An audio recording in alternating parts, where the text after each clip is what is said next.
minimsa won na na ya how ya na ebe how Galamsey asemi mpese mbusa ombre nana ye bra enyi sa I say ufie bu na akrake na utimo na so nya ho hwe obedem dem asa one day bebu aguso okay ya mai so o masusa emuso ahun ba bi ensuo na duro ya say anso ano na o ma no bedu ba bi hunya ne o ma so ya bebre since 20 when no ya tamils breso 2011 e sha se kra ya west ya bepem ne ase afibia no na inso ne so te na sese eye gata na eye brown senki jaya kensu ni bi ne ho sa kamu jaya ye jaya reports na ye no ba na ka forest na san senki ya fele kra dia ka ba ne ni nyina san we kra ye mponi aden no mo peso meja se pesamin kumnya greed chese pesamin kumnya eno chese pese ni nyina ba me ho pese mi nya sika bruso sa no ska de ba me pesika am de be kansem omo a de ti amekasa ya na yesi ohia bi pani obedie ene ade yen ka no kre omo akowura anglogo da shanty mais mo ekum bebre no makoha so many times ebia ye bia asisi stores ne ade ewo oboase ne ade meboa yeah ana o manyai sanka ase ahia no wafi ase ana waya na fe de wanyeska sanka o so jai ba mam da so ye ene omo ye Galamsey no bebre hwe akufo at the time ana emi yase MPP fo ni bi ebetena se no mo keka se Mahama time Galamsey no Asare chain yi time hwe baby ayese ne nani nyina afiase wa akufo at the time 2023 yeah 2022 2023 eba forest ni bi ho kra fiase 2018 apamprama 2018 ya ke say NDC for need deforest no 2018 apamprama hom fiase okobro Sir John any papa bi a friend Donald Ntua Sir John awawi yes odim om ne bie forest no no obi a wonim bia obi a wote kobro bia be ka kire kobro ubuso ohene no ho no be ka kire om the soldiers ekobo ban 2018 na yes. time Sir John the Babontin so omo ye reclamation of forest num at that time no bia enkoye bibia o ho ye ko reclaim me di akira me koye ekohwe na nya reclamation omo ye no mu to gold e wo forest ka si o anua ni bi gina ho a gina ho be mfie be se oha mu dim omo se no Heritage Imperial sa company no yeah actually Professor Frimpong Boateng beda na di se na Gabi Asare da ko se on na ye omo lawyer 2018 no money license bia omo de mining wo forest no but now omo excavators 35 more than 35 I go forest no mo omo se no me ko bi that time Frimpong Boateng the task force call ho se enko pamom na me di akiri na me ka ho omo discover ni nyina na kufa do breso 2018 ho amreso okay ye buy ye the whole report ebeto abontin ebi da YouTube CCI ni also on anya no kro on ko ye whole report ye o man stop o man nyai o man few ye CC excavators ne de bankran almost as sakoi Sir John ya di animu and almost excavators ne sa call back to Kobro e ko di forest no ene forest no uche mienu a efa adane amana obi a wonim oda ho abuakwa Kobro san kronkro nyina watre so ni nyina wa pamprama num obi a wonim obi a omo atete obi a be ka kire e say dampan asamre na ye be na ka wanse 2018 efi ase no madia be si 2023 2024 na no mugum omudi and now ko hwa se me yi drone footage ne kire wa yembe show asase an kese forest an kese be se kumase ene ase no ni nyina da ne amana kwa hey yeah yes ne kese be se kumase enti dia na GFK di gina so kase tananya tananya our win NPP executive bi na kwhye ho ne China for and fiase so almost say forest. That was in 2023. I me call ekohwe me friend no Chema Edison me friend no nam say I don't know the Chinese for call on the license or the mine or honey say when denying or say me per time I'm running in common nam say time they me pa ba me edin komo ben aden na wodo am kwhye o license oni so ni license but no to say no yes on the fiase o tananya forest reserve no mudia actually MPP executives be braid the excavators kogum ye ho report ye obi amfie and almost set ananwa be si ne Boy River the same thing Boy Tano forest reserve the same thing Offin shelter belt MPP time no start so almost say no and aban we buy no almost so to ogum no so to aso I keep 3 points forest bi ho yeah MPP time no mfiase no almost say no oko Sairano Sashi yeah mrewa Krokosua forest reserve MPP time no mfiase no almost say no obisi Sashi Asare so forest oh papa supima e obekwa he ya Oma say no MPP time no mo say no tutu mu ana omo de commander bi ba forest manager bi ba on there no nonsense no so the excavator room a mesh no ofi ase hye ba ko mienu miensa ekodu ana fe omu jaye ono so abehwe kra ni asa transfer no omo atry aso mbe transfer no but nipa kro o hwe na adwuma na ni so na adwuma nti waja no so onye na adwuma enti nana ma chese metese MPP for the year politics ne can say me mfo so obi nya Galamsey whether MPP or whatever it is it has no political color but ma obi nka say akufo ado time no a saint o se na nso ni kra ni ate na ni ate we JFK na ni ate we you see sa ne ma no na omo ye da metia na ebufu time ampao time metibia na me hu wes amen famma saade no ntino oh say omu bibira frefre me a memra me fa information mo no mo fanya campaign ni niam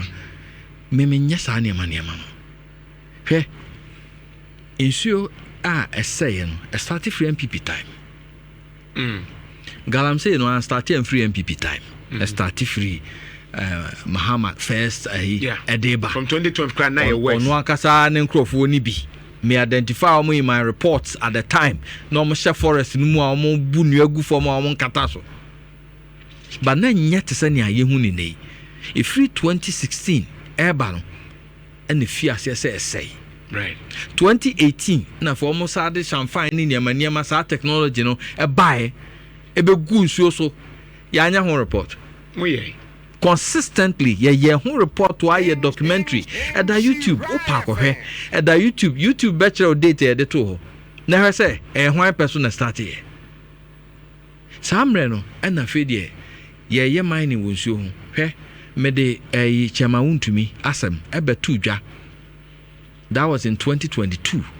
or titano no ho ne mining site etitano no ho sa video no adaso da YouTube sisi ame no kase aomo horo awudro ni ade egutano direct akonta mining site samra boy ade na kufu ado ye fa ho nothing edru baby ko be defend no say as he speaks onye mining wo baby ha meboa ya nche no ya nya na hwe ana omo course sensuo no ana fe de omo twetwa bi ma China for ye ko omo ateta no ho omo hurugum no Chinese for no ubisa na say go akonta mining go ask akonta mining ho no ye nko busa akonta mining bi ko omo na de ho ma China for I want me documentary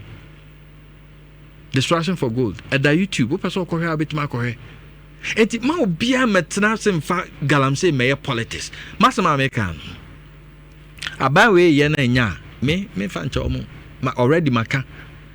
president made the beto last year. He said president in hometown Tuntumba. Na sha sensu dim. Tuntumba ewo Bole Bamboy Savannah region. Omo de aduru ho. Galamsey sensu na ebo black voter num. President na hometown. Ira John Mahama. Yes, a hometown. No so nkrofo asha. Yes. Enti me so no kra de say Ira John Mahama owu a eho ni bekọ akosi no. Thank you. Meboa. Yes. Enti saa nsuo no na obekọ akoto. Nsuo no mfre na inkamba. Inkamba no na ono. Yeah. Say. Ekobo black voter num na omo say no. Ira John Mahama okuro mu pe. Yeah. Enti no. Audi agro. Nana. Me nso so obi a wo ye Galamsey so. Galamsey ni political color. Hwe amanfo a ewu firim ene omo enya yare ahodo firim no political color bi en obi enim NDC na enim MPP no munim sa enti but me tese nipa bi tese Justin Frimpong kodua mo e de Galamsey ye politics a na time na hyema bufu say momo time no mo na mo fiase mo mre so na ekọ ne pomposo pa ye kan no bia mfi. Can you help me in terms of lances? I de my aban ben mamemfa John Mahama mema unwie ye na enim say statistics and data no ho minerals commission data no ho and Akufo-Addo they issued more licenses than anybody. Akufo-Addo, yeah, more licenses than anybody. Yemfa licenses no kra nto nchen dodo na anko ye adwuma omo na ye adwuma nso mo na illegal. Omo Shisha Forest num edise no nyina party for MPP party executive no say oboa no on challenge me I'll provide them evidence. No mo dim almost senoko ebi na mediama we Heritage Imperial that time no mfi ase Kobro Apambrama Forest Reserve 2018 they say NDC for no so mu so asa o ma sha ase edidi mu wo mu nso ye si afiwe mu no tananwa baby MPP for ni didi koduru ye no and NDC for no so ekoshem nipa miensa Baron Karim na akwaba akubi say Haruna also omunye NDC for omunye known NDC people omo awin ebi MP no boys okay and omko share ho me ye ho report at the YouTube obetima kohwe NDC for no so asha. Yes me ko so ye ho report wa ko si say omo send it 2B and soldiers omo dey at least omo tie yeah MPP time no kan kra omo fi o kan say Galamsey force ha kra na omo muawo view no me works kra no mo acknowledge. And now I was saying it, I thought I was lying. They never acknowledge my work. There's MPP. That's why Distraction for Gold documentary. A GD organo be a who near cost organ say near the other. Man share be you on one cassa video chere. Utumfo. I see. Sameboa record. Yeah, I'm free. Why na frame me? Are you saying say ma obi nka say or frame me? So one name kasa. Under this administration there, oma frame me. Last minister na frame me. Yes. Omo jema jenchire me koye presentation ma omo on how to stop it baby a strong ni baby a low ni ade nyina ebinum ho a me hu na me de tudwa oboko eco stop it. Okay. And the MPP nil they didn't even want to acknowledge say me adwuma. Now how about the threats?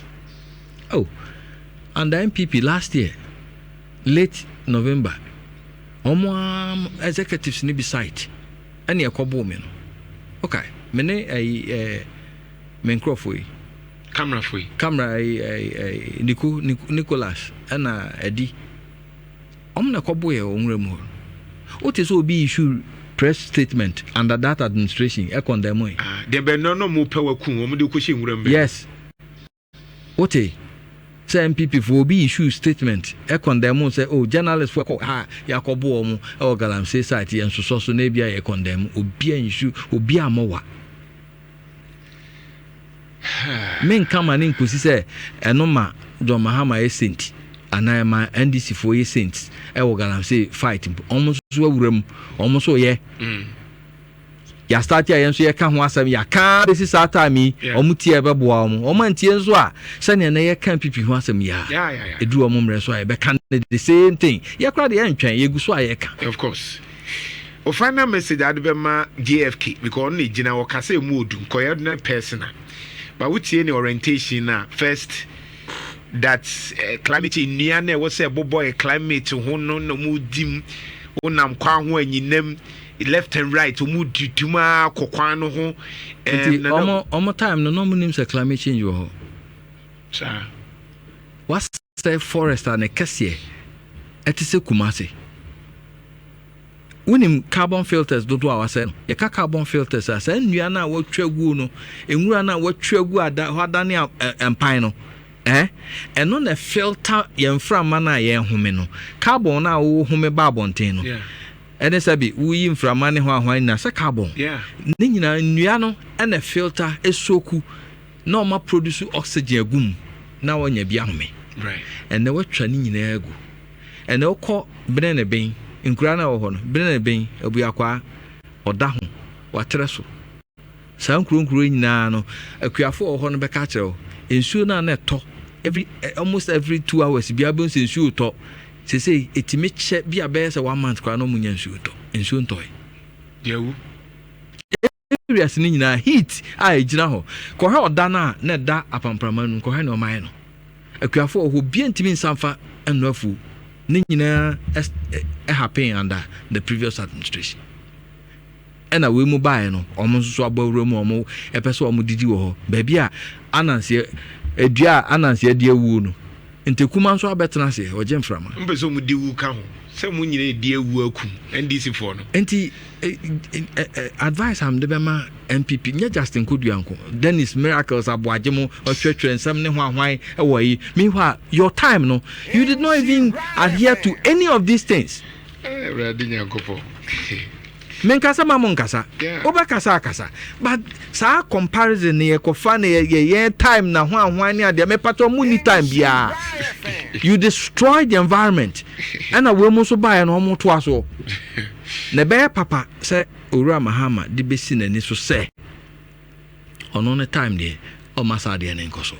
na we kra am expecting say ni kro mu hoi Baliban boy ho ya baby o ma sha say o ma active bia no o ma take action so far asat enra mene ohene no ho no ne babi kasai and o chere me say ebinum te report no a me de to ho no bebre na start park o mu fidie but what is Obian take action bia at the moment oma block income bansu no oma block no and omu team and omu diko kran so kra de nso ntan to the same thing oma ye wo Priesti Aheman ankobra ne nsuo no omfi ase di na MPP time 2023 be ko ho no na edika se de oma block no the blocking it dim say omo de yina siban ya hwim ewo awodua ene Priesti Aheman na omo te basin num ya hwim nana mama nkofi pa ho ya na makoka nsam dia me dase